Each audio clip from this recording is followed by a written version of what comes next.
Hello दोस्तों। Study with concept के इस स्टडी प्लेटफॉर्म पर आपका बहुत बहुत स्वागत है।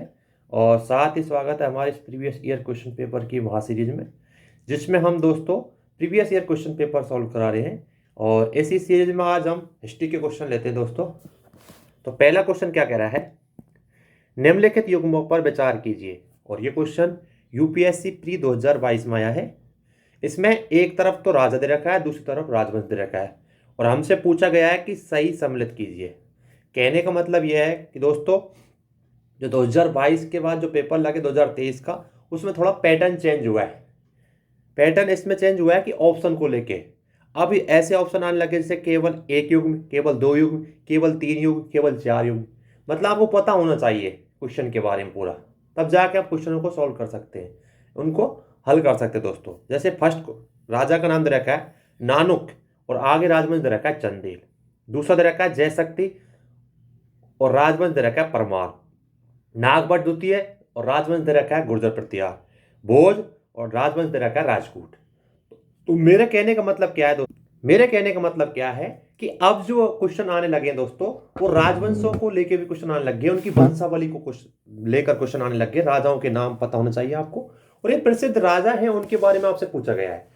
तो ये क्या है, मध्यकालीन पूर्व मध्यकालीन जो राजा थे उनसे क्वेश्चन पूछा गया आपसे, ठीक है। तो आजकल ये भी आने लगे, तो आपको वो भी पढ़ना है दोस्तों, उनके बारे में थोड़ा थोड़ा पता होना चाहिए, प्रसिद्ध राजाओं के बारे में। तो देखो, पहला दे रखा है नानुक, ये चंदेल वंश का है। तो ये बात बिल्कुल सही दोस्तों कि नानुक जो थे वो चंदेल वंश के हैं, और इन्होंने ही चंदेल वंश की स्थापना की थी, ठीक है। यहां पढ़ेंगे तो आपको पता चलेगा इस चीज को। अगला दे रखा है जयशक्ति, तो जयशक्ति दे रखा है परमार, जबकि जयशक्ति परमार नहीं दोस्तों, ये चंदेल वंश का ही शासक था। तो दूसरा हो गया गलत, ठीक है, हमसे सही पूछा है इसलिए। तीसरा दे रखा है नागभट्ट द्वितीय, और दे रखा है गुर्जर प्रतिहार। तो नागभट्ट द्वितीय के बारे में आपने पढ़ा ही होगा दोस्तों, ये गुर्जर प्रतिहार शासक था, और ये काफी शक्तिशाली शासक था।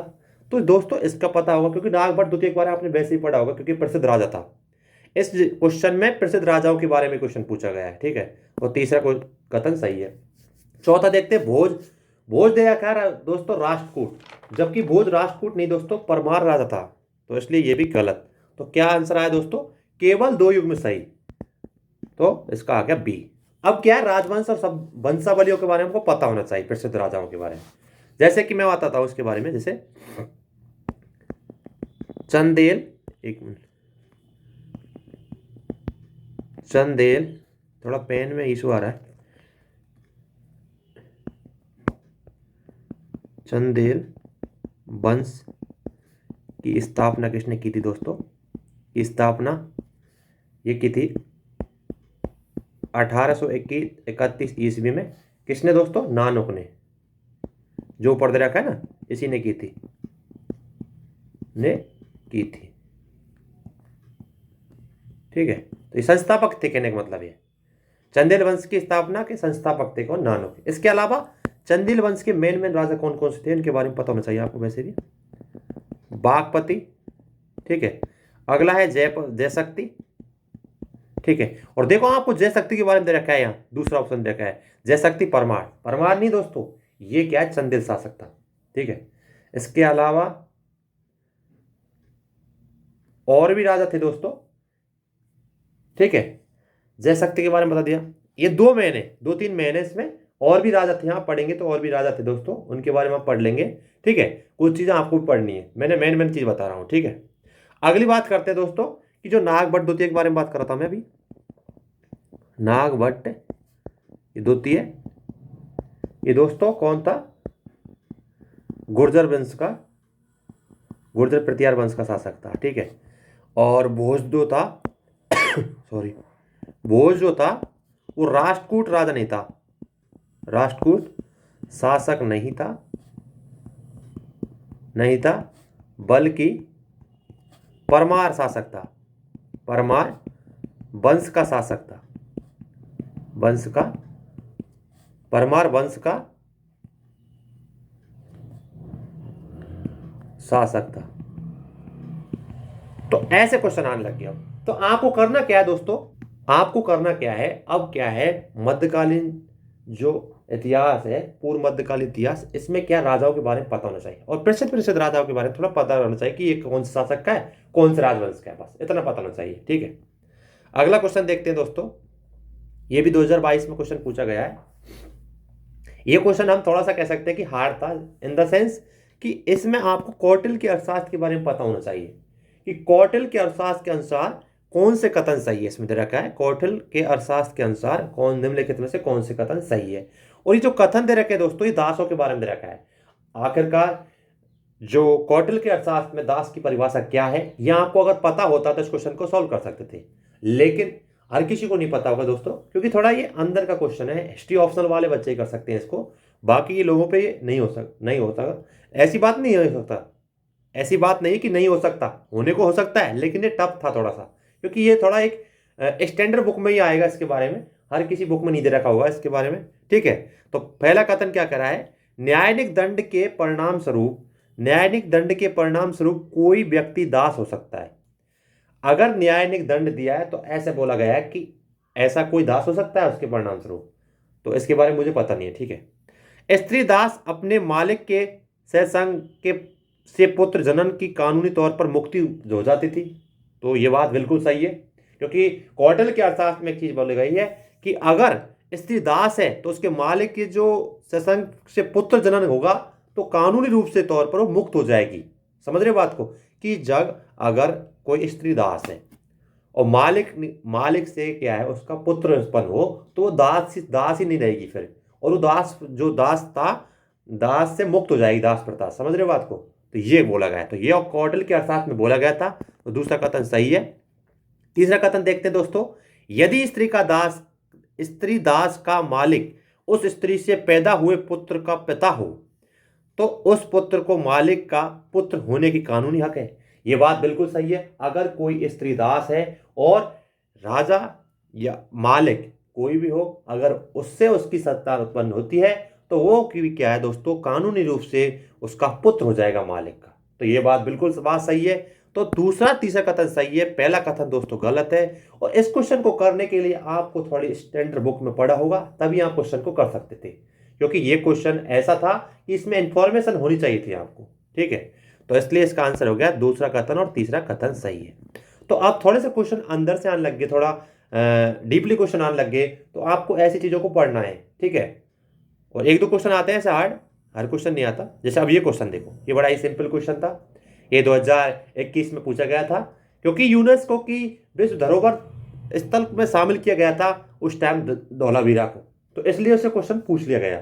ठीक है, होने को तो ये क्या है, हिस्ट्री का क्वेश्चन है, स्टैटिस्टिक्स का क्वेश्चन है, लेकिन क्या है चर्चे में था उस टाइम, इसलिए क्वेश्चन पूछ लिया गया।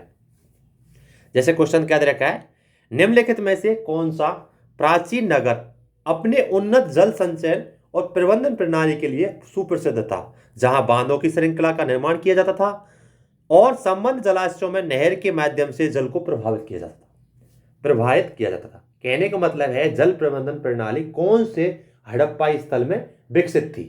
तो आपने पढ़ा होगा, हड़प्पा कालीन स्थलों के बारे में पढ़ा होगा, हड़प्पा कालीन सभ्यता के बारे में पढ़ा होगा, तो आपने पढ़ा होगा, तो उसमें धौलावीरा का जिक्र होता है। और धौलावीरा ही वो जगह है जहां पर मतलब जल संचय के लिए एक प्रबंधन प्रणाली का मतलब विकास किया गया, उनको विकसित किया गया, बांधों की श्रृंखला का निर्माण किया गया और जलाशयों के माध्यम से नहर तक पानी को प्रभावित किया गया। कहने का मतलब यह है, क्वेश्चन ये पूछा गया है कि जल प्रबंधन प्रणाली हड़प्पा कालीन सभ्यता में कौन से जगह पर ज्यादा विकसित थी। तो ये आंसर हो गया, इसका सीधा ही आंसर है ए, धौलावीरा। धौलावीरा के बारे में थोड़ा सा मैं आपको बताता हूँ। इसके अलावा आपको क्या करना है दोस्तों, अब 4 ऑप्शन दे रखे हैं, आपको आंसर से मतलब नहीं है, आपको ये देखना है कि कालीबंगा से क्या मिला है, कालीबंगा क्यों प्रसिद्ध है, रोपड़ से क्या मिला है, राखीगढ़ी से क्या मिला है, इनके किस किस के अवशेष मिले, ये भी क्वेश्चन आपको करने हैं। आप अगर क्वेश्चन को सॉल्व कर रहे हैं तो उससे क्या है, जो ऑप्शन है उनसे अगली बार क्वेश्चन पूछ लिया जाएगा। इस बार क्वेश्चन इससे पूछा है, अगली बार राखीगढ़ी का कोई कथन दे देगा और आपसे पूछ लेगा राखीगढ़ी के बारे में। ठीक है, तो ऐसे आपको एनालिसिस करना है, तब तो ये प्रीवियस ईयर क्वेश्चन की जो सीरीज है काम आएगी आपको, वरना कोई मतलब नहीं निकलेगा। इसके अलावा दोस्तों धौलावीरा से क्या क्या मिला है, तो धौलावीरा से खेल के स्टेडियम, जो खेल का स्टेडियम होता है उसके भी साक्ष्य मिले हैं। ठीक है, स्टेडियम तथा जो सूचना पट्ट होता है या साइन बोर्ड बोलते हैं जिसे हम, साइन बोर्ड के साक्ष्य मिले हैं, ठीक है, धौलावीरा से। इसके अलावा ये ऊपर बता दिया गया है कि जल प्रबंधन प्रणाली धौलावीरा में प्रसिद्ध विकसित थी, तो ये बात बिल्कुल सही है, इसलिए इसका आंसर हो गया ए, धौलावीरा। अगला क्वेश्चन देखते हैं, तो अगला क्वेश्चन क्या कह रहा है, ये भी 2021 में क्वेश्चन पूछा गया। क्वेश्चन क्या है, गुप्त वंश के पतन से लेकर आरंभिक 7वीं शताब्दी में हर्षवर्धन के उत्थान तक उत्तर भारत में निम्नलिखित में से किन राज्यों का शासक था। अब देखो, मैंने अभी आपको बात की गई थी, ऊपर वाले क्वेश्चन में मैंने एक बात क्या बोली थी, मैंने बोला कि आप अगर क्वेश्चन पेपर को देख रहे हैं तो क्वेश्चन पेपर में ये पूछा गया है कि शब्दावलियां या फिर वंशावलियां, वंशावली मतलब कौन सा राजवंश कब आया कब आया, ये पूछा है। इसमें भी ये क्वेश्चन है, गुप्त काल का पतन हो गया, उससे लेकर आरंभिक 7वीं शताब्दी में हर्षवर्धन के उत्थान तक उत्तर भारत में कौन कौन से राज्य स्थापित थे, उन्होंने शासन किया, ऐसे कौन कौन से थे। अब थोड़ा आपको पता होना चाहिए टाइम पीरियड के बारे में। जैसे पहला दे रखा है मगध के गुप्त, पहला दे रखा है दोस्तों मगध के गुप्त, दूसरा दे रखा है मालवा के परमार, तीसरा दे रखा है थानेश्वर के पुष्पभूति, चौथा दे रखा है कन्नौज के मोखरी, पांचवा दे रखा है देवगिरी के यादव, छठा दे रखा है वल्लभी के मैत्रक। अब देखो, आपको पता होना चाहिए कि मगध के गुप्त कब आए, इसका टाइम पीरियड पता होना चाहिए आपको, तब तो यह आपको क्वेश्चन सॉल्व हो जाएगा, वरना क्वेश्चन सॉल्व होने वाला नहीं था। तो मैं गुप्तों के बारे में बताता हूं, मगध के गुप्तों के बारे में।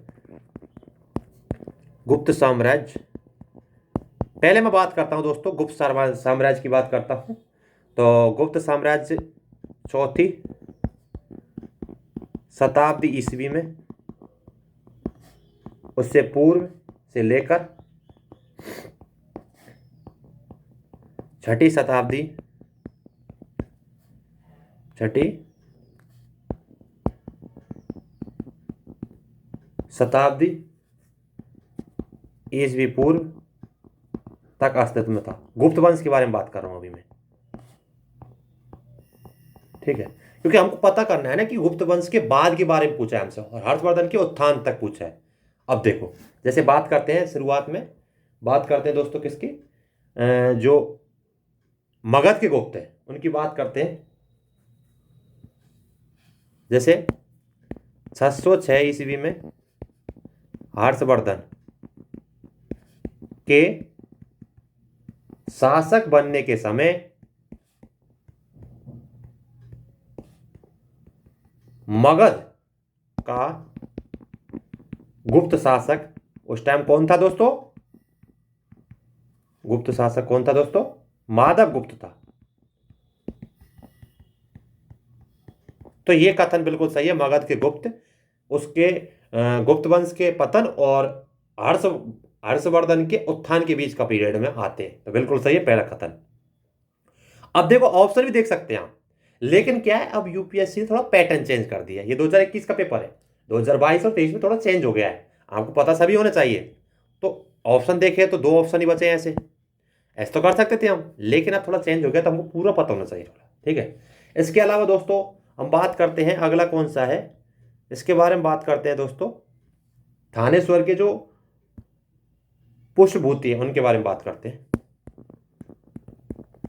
हर्षवर्धन का शासनकाल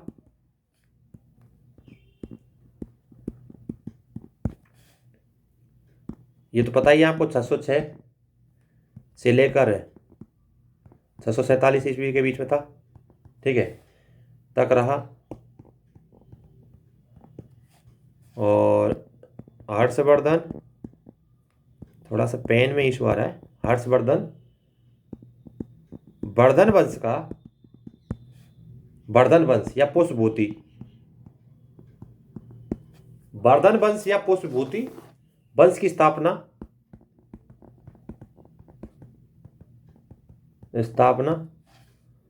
थानेश्वर, जो वर्तमान में कहां पे दोस्तों, हरियाणा में, थानेश्वर में पुष्पभूति ने की थी। मतलब कहने का मतलब यह है, हर्षवर्धन के शासनकाल था, उसी टाइम क्या है, पुष्पभूति वंश की स्थापना हुई, इसे हम वर्धन वंश के नाम जानते हैं।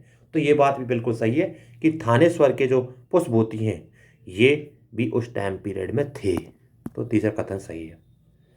पहला और तीसरा कथन सही है, तो अब देखते ही आंसर आ जाएगा, ऑप्शन को देखते आंसर आ जाएगा। लेकिन मैंने क्या बोला, पैटर्न चेंज हुआ है, आंसर तो निकल गया, बी आंसर निकल गया, पहला तीसरा ऑप्शन इसी में, ठीक है। लेकिन और भी चीज देखते हैं हम। तो बात करते हैं मालवा के परमारों के बारे में बात करते हैं दोस्तों। तो मालवा के परमार जो गुर्जर प्रतिहार थे उनके सामंत थे, प्रतिहार के सामंत थे। और इनका टाइम पीरियड क्या था, सामंत तो थे लेकिन इनका टाइम पीरियड अलग था दोस्तों। तो इनका टाइम पीरियड क्या था, 10वीं शताब्दी। 10वीं शताब्दी में प्रतिहार शक्ति कमजोर होने पर इन्होंने, परमारों ने क्या किया, उन पर हमला किया और नए शासन की स्थापना की। कमजोर होने पर मालवा क्षेत्र में, मालवा क्षेत्र में परमारों की स्वतंत्रता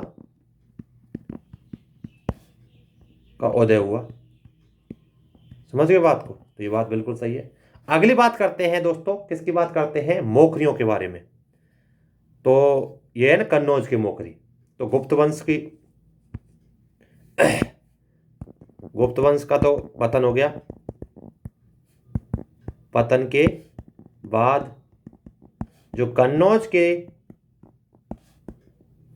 में क्या मोखरी वंश था, मोखरी वंश का शासन था। तो ये बात बिल्कुल सही है, तो ये बात भी सही है। कौन सा, कन्नौज के मोखरी वंश। अगली बात करते हैं दोस्तों देवगिरी के यादव। देवगिरी के यादव का टाइम पीरियड देखो आप, देवगिरी के यादव, तो इनका टाइम पीरियड था 850 से 1334 ईस्वी में टाइम पीरियड इनका। तो ये तो हो ही नहीं सकते, क्या नहीं हो सकते, ये तो हो ही नहीं सकते भाई, क्योंकि हमसे बात बोला गया है गुप्त वंश का पतन हुआ है और हर्षवर्धन की जो उत्थान हुआ इनके बीच में, उत्तर भारत की बात कर रहे हैं, तो ये तो गलत हो गया।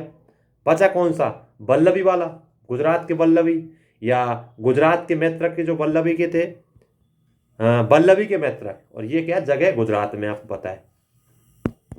तो गुप्त वंश के पतन के समय वल्लभी गुजरात में मैत्रक वंश का एक राजवंश था। बिल्कुल सही बात है दोस्तों। तो कहने का मतलब क्या है, इसमें ऑप्शन बी आंसर है। लेकिन मैं क्या बोल रहा हूं बार बार, आपको क्या करना है, वंशावलियों को पता होना चाहिए, टाइम पीरियड के बारे में पता होना चाहिए कि ये वंश कब आया, क्योंकि आप क्वेश्चन ऐसे पूछने लग गए, तभी तो आपको मतलब निकलेगा, तभी तो प्रीवियस क्वेश्चन पेपर का एनालिसिस करने का आपको फायदा मिलेगा। वरना कितना भी एनालिसिस कर लो कोई मतलब नहीं निकलेगा दोस्तों, ठीक है। अगला क्वेश्चन देखते हैं दोस्तों, अगला क्वेश्चन क्या कह रहा है। अगला क्वेश्चन देखते हैं दोस्तों, ये भी 2021 में क्वेश्चन पूछा गया, और ऐसे क्वेश्चन आते हैं दोस्तों कि आपको जगह दे दी गई, उसके पूरे बारे में पूछा है कि ये क्यों प्रसिद्ध है, कि किसके लिए जाना जाता है इस जगह को। निम्नलिखित युग्मों पर विचार कीजिए, ऐतिहासिक स्थान दे रखा है, ख्याति का कारण दे रखा है। पहला दे रखा है बुर्जोम, और उसके सामने दे रखा है शैलकृत देव मंदिर। दूसरा देखा है केतुगढ़ टेराकोटा की कला। तीसरा दे रखा है गणेश्वर, और दे रखा है ताम्र कलाकृतियां। और पूछा है हमसे कौन से कथन सम्मिलित है।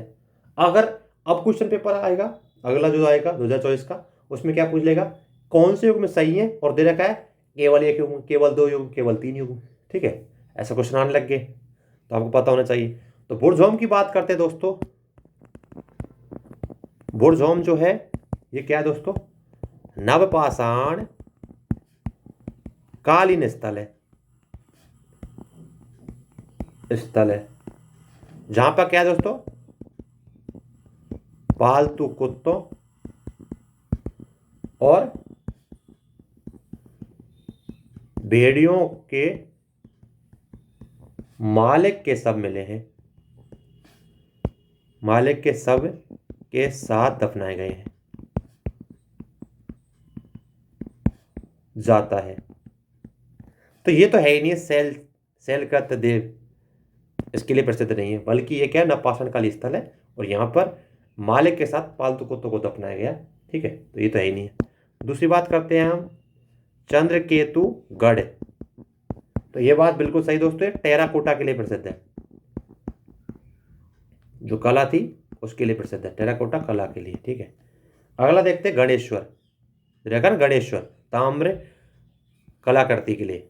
तो बात सही है बिल्कुल दोस्तों, जो गणेश्वर है ये ताम्र कलाकृतियों के लिए प्रसिद्ध है। क्योंकि आपने सुना होगा क्या कि गणेश्वर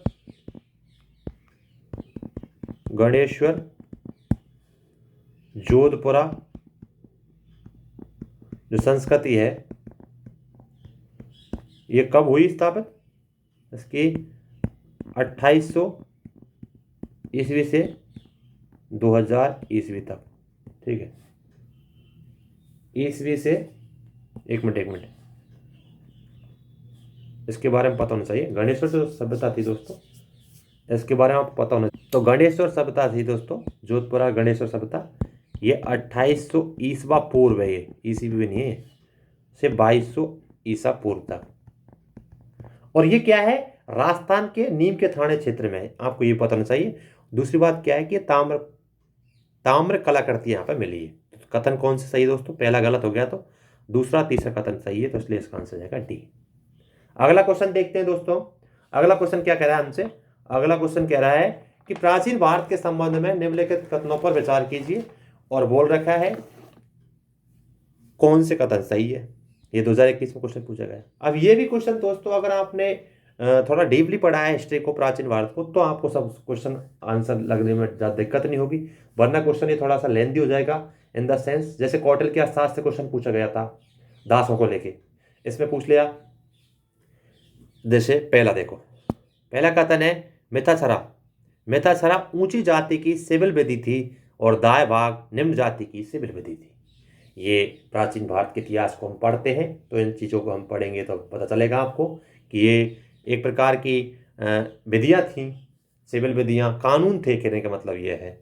दूसरा कथन है मिथाक्षरा व्यवस्था में पुत्र अपने पिता के जीवन काल में ही संपत्ति का अधिकार का दावा कर सकता था, जबकि दाय भाग व्यवस्था में पिता की मृत्यु के उपरांत ही पुत्र संपत्ति पर अधिकार दावा कर सकता था। अगला कथन है तीसरा कि मिथाक्षरा व्यवस्था किसी परिवार के केवल पुरुषों सदस्यों के लिए संपत्ति संबंधी मामलों पर विचार कर सकती थी, जबकि दाय भाग व्यवस्था किसी परिवार के पुरुष और महिला सदस्यों दोनों के संपत्ति संबंधी मामलों पर विचार कर सकती थी। और हमसे बोला गया है नीचे दिए गए कोट में से कौन सा कथन सही। अब ये क्या, थोड़ा सा आपने अगर प्राचीन भारत के इतिहास को थोड़ा डीपली पढ़ा है तो आपको समझ में आएगा।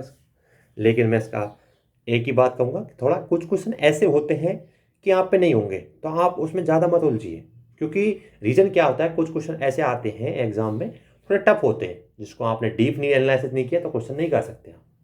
तो थोड़ा ये चीज़ ध्यान रखना, क्योंकि ये क्वेश्चन थोड़ा छोड़ने लायक था, इन द सेंस कि आपने नहीं पढ़ा और आप टप्पे मतलब थोड़ा तुक्का लगाएंगे तो गलत होगा आपसे क्वेश्चन। ठीक है, लेकिन इसका मैं आंसर बताता हूँ दूसरा दोस्तों, बी आंसर है इसको होने को। तो केवल ये बात बिल्कुल सही है कि जो मिथाक्षरा व्यवस्था थी वो पुत्र अपने पिता की जीवन काल में संपत्ति का दावा कर सकते थे, जबकि दाय भाग जो था उसमें क्या मृत्यु होती थी पिता की, उसके बाद ही कर सकते थे अपनी संपत्ति का दावा। तो केवल दूसरा कथन ही सही है, बाकी पहला कथन और तीसरा कथन गलत है, इसलिए इसका आंसर जाएगा बी। रीजन क्या है दोस्तों, ये क्वेश्चन थोड़ा डीपली था, आपने अगर इसके बारे में पढ़ा होगा तभी आप क्वेश्चन कर सकते थे, और इसमें ऐसे क्वेश्चन में तुक्का लगाना तो बेवकूफ़ी होगी, क्योंकि आपके नेगेटिव मार्क के जाते हैं। ठीक है, थोड़ा टफ था क्वेश्चन। ठीक है, अगला क्वेश्चन देखते हैं। ये यूपीएससी 2020 में क्वेश्चन पूछा गया है, बड़ा ही सिंपल क्वेश्चन है। निम्नलिखित, मैंने आपसे पहले ही बोला था कि यूपीएससी में शब्दावली से क्वेश्चन आते हैं, एसटी में विशेष कर शब्दावलियों से क्वेश्चन आते हैं, आपने पहले भी देखा होगा। ठीक है, तो पहला क्वेश्चन क्या है, निम्नलिखित में से कौन सा उपयुक्त उपवाक्य उत्तर हर्षकालीन स्रोतों में निम्नलिखित में से उल्लेखित है होड्डी के नाम से, उसकी परिभाषा दीजिए। उत्तर हर्षकालीन स्रोतों की बात की है, तो कहने का मतलब क्या, मध्यकालीन भारत की बात हो रही है यहाँ पे, क्योंकि बाद में मध्यकालीन भारत की एंट्री हो जाती है, कहने का मतलब है कि ये अभी प्राचीन भारत था। हर्षा से पहले मतलब हर्षवर्धन से पहले क्या है, प्राचीन भारत के बारे में थे। लेकिन उसके बाद क्या है, पूर्व मध्यकालीन आ जाता है, कहने का मतलब ये उसके बारे में बोला है कि उल्लेखित एक शब्द था हुड्डी। हुंडी तो क्या था, इसकी परिभाषा बताइए। तो पहला कथन है दोस्तों, राजा द्वारा अपने अधीनस्थों को दिया गया परामर्श। दूसरा कथन है प्रतिदिन का लेखा जोखा अंकित करने की बही। तीसरा तरीका है विनय पत्र। और चौथा तरीका है सामंत द्वारा अधीनस्थों को दिया गया आदेश। तो हुंडी जो दोस्तों वो क्या थी, विनिमय पत्र था। विनिमय पत्र था, तो इसका आंसर हो गया सी। हुंडी के बारे में बताता हूं आपको थोड़ा सा। हुंडी वित्तीय साधन है जो मध्यकालीन भारत में व्यापार और ऋण लेन देन में उपयोग के लिए विकसित हुआ। हुंडियों का प्रयोग किस प्रकार करते थे, तो हुंडियों का उपयोग धन को एक स्थान से दूसरे स्थान पर स्थानांतरित करने के लिए किया जाता था। तो कहने का मतलब क्या है, विनिमय पत्र था एक प्रकार का। क्योंकि जैसे आप देखो, हुंडी कहने का मतलब क्या था, जैसे आप किसी चीज को भेज रहे हो।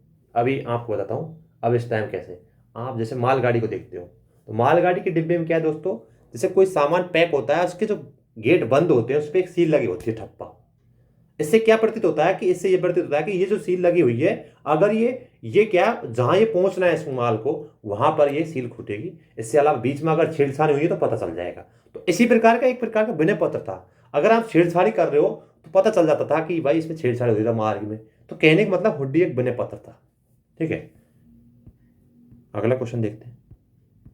अगला क्वेश्चन देखते हैं दोस्तों, ये भी 2022 में, सॉरी 2020 में क्वेश्चन पूछा गया है। और मैंने आपसे पहले भी बोला था कि शब्दावली से क्वेश्चन आते हैं। ये क्या है दोस्तों, गुप्त काल की शब्दावली है। क्या कि भारत के इतिहास के संदर्भ में कुल्यवाप और द्रोणवाप शब्द क्या निर्दिष्ट करते हैं। कुल्यवाप और निर्दिष्ट वाप, तो देखो पहला कथन दे रखा है भूमि माप। दूसरा कथन दे रखा है विभिन्न मौद्रिक सिक्कों के मूल्यों के सिक्के। तीसरा दे रखा है नगर की भूमि का वर्गीकरण। और चौथा दे रखा है धार्मिक अनुष्ठान। अगर आपने नहीं पढ़ा इनके बारे में, अगर थोड़ा बहुत भी आइडिया नहीं है ना, क्वेश्चन को सही नहीं कर सकते हम। समझ रहे हो बात को, थोड़ा आपको शब्दावली पर ध्यान देना है। तो दोस्तों ये क्या है, ये गुप्त काल की भूमि माप थी। तो इसका आंसर हो गया ए। जैसे कि आपको बताता हूं मैं, गुप्त काल में द्रोणवाप, कुल्यवाप, नल अंगुल, ये क्या थी, भूमि के माप थी। भूमि के माप थे। और जो अंगुल था, अंगुल सबसे छोटी भूमि माप थी। भूमि माप था। भूमि मापने वाले अधिकारी जो होते थे उस टाइम,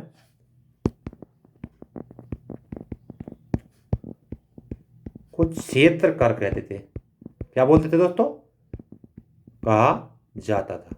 तो अगली बार क्वेश्चन ये पूछ सकते हैं आपको, क्षेत्र कर ऑप्शन मतलब क्षेत्र कर दे देगा और पूछेगा क्या था। तो ये भी ध्यान रखना है, ऐसे शब्दावली आती है यूपीएससी में, विशेषकर हिस्ट्री में।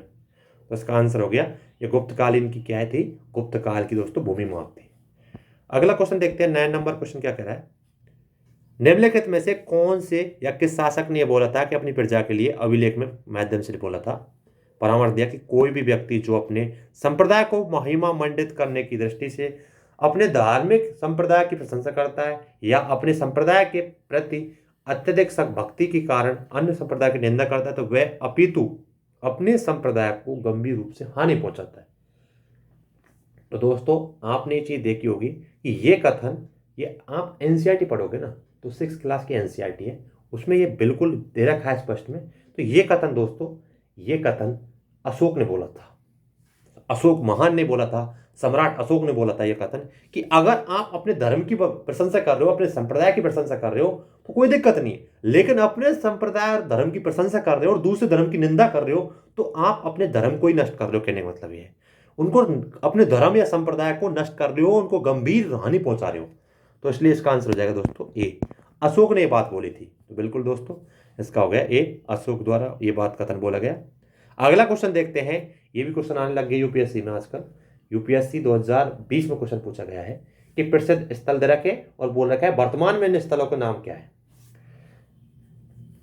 जैसे पहला दे रखा है प्रसिद्ध स्थल है भीलसा और दे रखा है एमपी, दूसरा दे रखा है द्वार समुद्र, दे रखा है महाराष्ट्र, तीसरा दे रखा है गिरिनगर और उसका दे रखा है गुजरात, चौथा दे रखा है स्थानेश्वर और दे रखा है उत्तर प्रदेश।